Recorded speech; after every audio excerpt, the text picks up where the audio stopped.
तम स्वाधीनता दिवस अवसर में नियाली निर्वाचन मंडल समस्त जनसाधारण को मो अभिनंदन एवं स्वागत जनाऊँगी। आज नियाली निर्वाचन मंडल में भारतीय जनता पार्टी तरफ आमर प्रिय विधायक मान्यवर श्रीजुक्त छवि मल्लिक नेतृत्व में नियाली निर्वाचन मंडल में प्रत्येक जोन स्तरीय तिरंगा यात्रा कार्यक्रम अनुष्ठित होउछि। ए अवसर में आज 20 नंबर जोन और 21 नंबर जोन रे तिरंगा पदयात्रा अनुष्ठित होता। यही परिप्रेक्षी प्रत्येक जनसाधारण भारत मातार संतान किपरि भाव में भारत को अखंड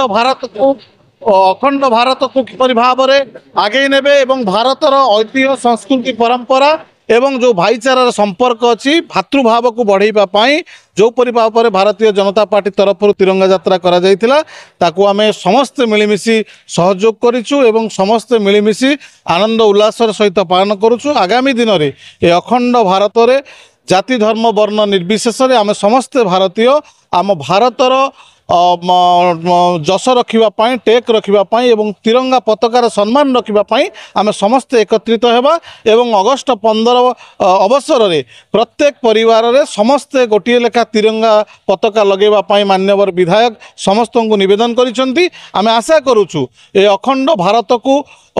अक्षुण्ण रखापी ए अखंड भारतर जो स्वप्न अच्छी आगामी दिन में एक विकसित भारत गठन करिबारे मोदीजी जो स्वप्न देखिचंती ताकू साकार करने आसंतु आम समस्ते मिलमिशि एकत्रित होगा एवं भारत मातार पताका को सम्मान देवा एवं जाति धर्म वर्ण निर्विशेष आम समस्ते भाई भाई भाव में चली रहा। देखु निश्चिंत भाव में आगु आमे माने जेतबेले स्कूल कॉलेज मानक जातीय पताका उत्तोलन करूँ अगस्ट 15 एवं जनवरी 26 को आम पालन करूँ एवं एक नियारा परंपरा भारतीय जनता पार्टी सृष्टि करिछि। एठी